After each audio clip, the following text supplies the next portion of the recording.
What is going on, Raider Nation? Once again, I'm going to go over my next video in the series. I know some of you are waiting for free agency talk, but I don't do that. That's usually an off-season hibernation thing. I'm not going to talk about that until before the draft, the actual 2016 draft. So the only thing I'm going to say is they look good on paper. That's it. Anyways, without further ado, here's some talk on the 2010 draft, going back and grading this. This was a draft that really was given a lot of praise. People were thinking the Raiders were going to turn the corner. I remembered a lot of evaluators gave it high grades the moment it happened, and I was really excited. So that being said, some other things that happened. Here's some things from the 2010 drafts. Here's how I graded. In the first round, they took Rolando McClain with the first-round pick. I actually don't even feel Al Davis had as much control or as much decision on this one compared to other picks. McClain did not have any fancy combine numbers, fancy athleticism.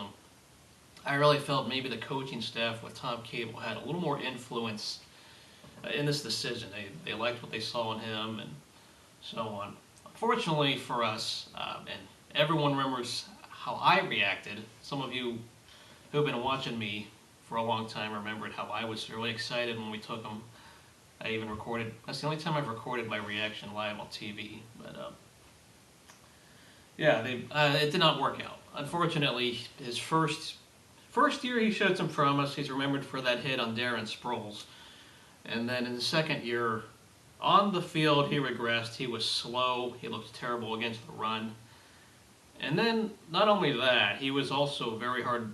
We all know off the field what happened. There was that week near the end of the season where there was the gun shooting, terribly handled. That was all terribly handled by the team. He was still playing, and everything really fell apart after that incident where he shot a gun near somebody's ear. So, where is he now? Well, he took a year off, quote unquote, retired in 2013 after briefly spending time with the Ravens. I heard he was okay when he was a part-time linebacker in 2012 under Dennis Allen, but they didn't.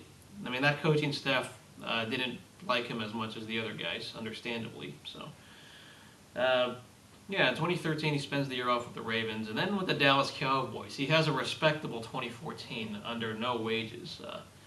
I know his off-the-field troubles were stopping, and he at least was productive and helped them get to the playoffs. He was one of the many reasons that year. 2015, I think he got suspended, and then he fell back to earth just a little bit. So he's not great, he's not bad, but he's still in the league.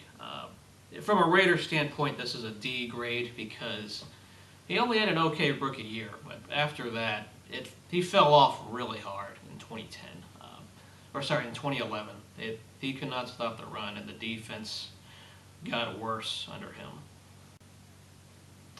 So in the second round, the Raiders traded down multiple times and got Lamar Houston, took a Texas defensive lineman. Really, this pick worked out well when we look in hindsight. The guy, he was productive against both the run and his pass rushing, real athletic.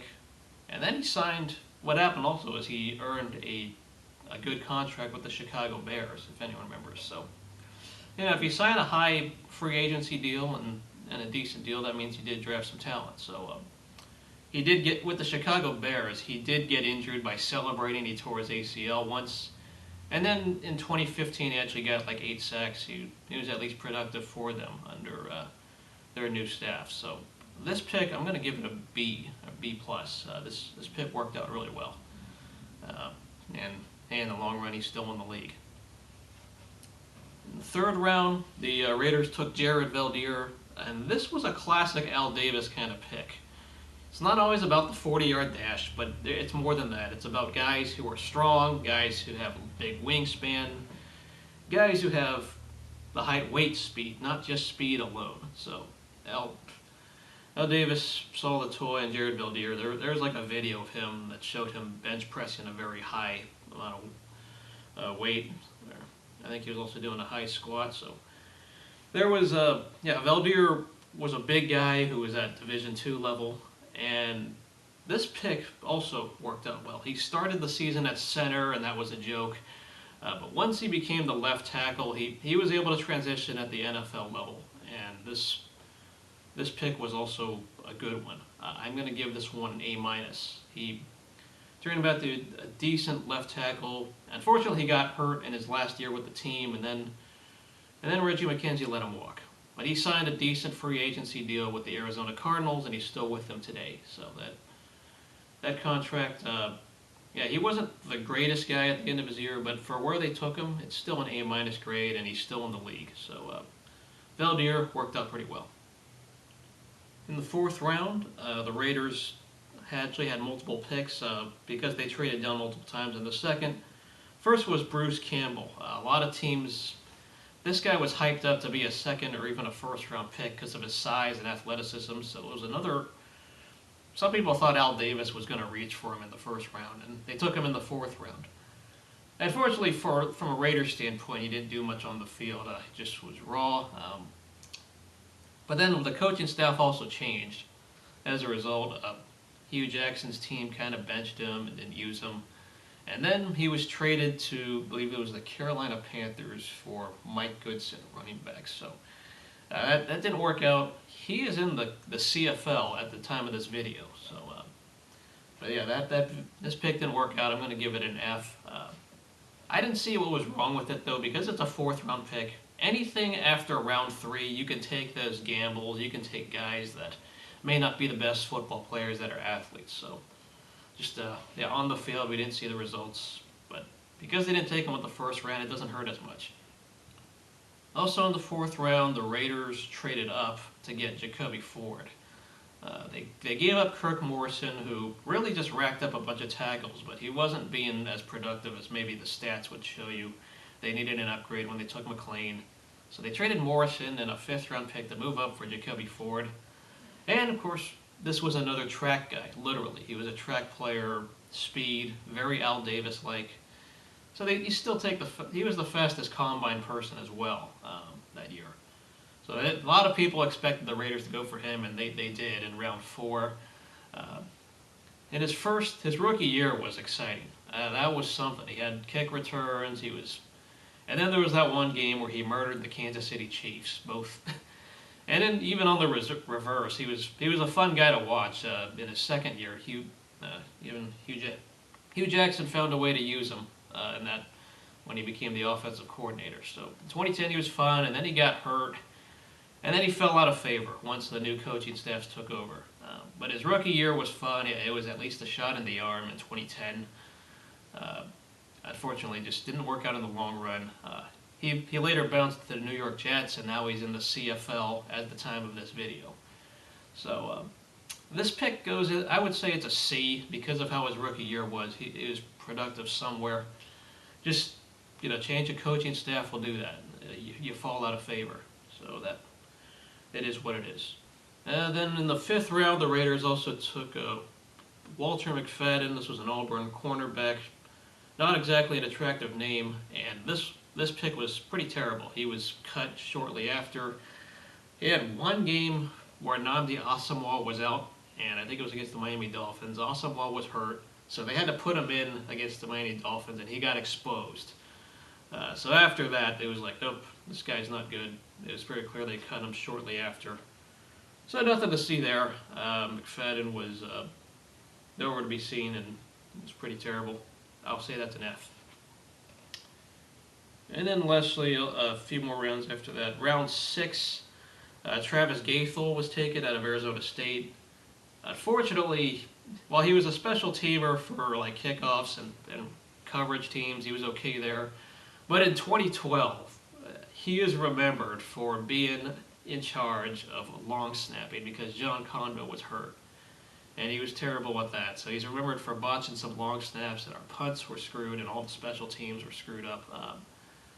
So that he should not have been forced to be in that role, but it basically did not pan out. He stayed with the team on special teams, but I do give him a D- because on special teams, prior to long snapping, he wasn't as bad. But once again, this pick, 6th round pick, what do you expect out of a late round pick? Not very much. The success rates are not as good. So there were also 2 7th-round picks. One was Jeremy Ware, and the other was Stevie Brown, both defensive backs. Jeremy Ware had like 1 interception that was useful in his rookie year, but he's mostly a special teamer. Cut. He's out of the league. Also forgot to mention Travis Gaethel and McFadden are out of the league last time I checked. Yeah, Jeremy Ware, not much there. I'll just say that was an incomplete. Didn't spend much time with the team. He was cut, I think, after a year or 2. And then Stevie Brown, actually, he looks productive in the preseason, and they still cut him. Hugh Jackson's staff cut him, and I thought it was kind of wrong. He was one of those underrated sleepers, possibly, but they cut him in 2011, and then suddenly Stevie Brown actually became a starting defensive back for the New York Giants for a few years. Now he's kind of a border fringe player. Change of coaching staff for the Giants has happened, so he's bounced around, and I think he's fighting for a roster spot right now. He's on one of those practice squad kind of training camp rosters, and then he gets cut. But he's been in the league longer than some of these other guys. I've got to give him credit where credit's due. But for the Raiders, once again, this is an incomplete. Really, there's not much to say. The Raiders found him expendable. Maybe they didn't handle the roster right. So it is what it is. Lastly, while this doesn't get a grade in the book, Jason Campbell, the Raiders traded a 4th-round pick during this draft pick for Jason Campbell. That 4th rounder was from the 2012 draft. And I thought Campbell, really, it made a lot of sense for the stopgap terms. And I thought once he learned Hugh Jackson's system a little bit more, it took him some time as a late bloomer, but he grasped the system a lot easier, and he was a lot more productive in that second half. But it's unfortunate he got hurt. We all know how that worked out. Overall, this draft class wasn't as bad as maybe some make it out to be. The top 3 picks are still in the league. I said they found a left tackle and they found a defensive lineman, so there's got to be some credit where credit is due. Unfortunately, this draft class had a few shots in the arm, and then the late round picks didn't do a whole lot. So, all in all, I actually give this class about a C+. There was definitely some production. It just was not all there. Unfortunately, if Rolando McClain panned out, it would have been a B. But because he did some things off the field, it just didn't work out. So there you have it. There's my grades for this class. Let me know what you all thought about this Raiders draft class. So I'll see you guys later.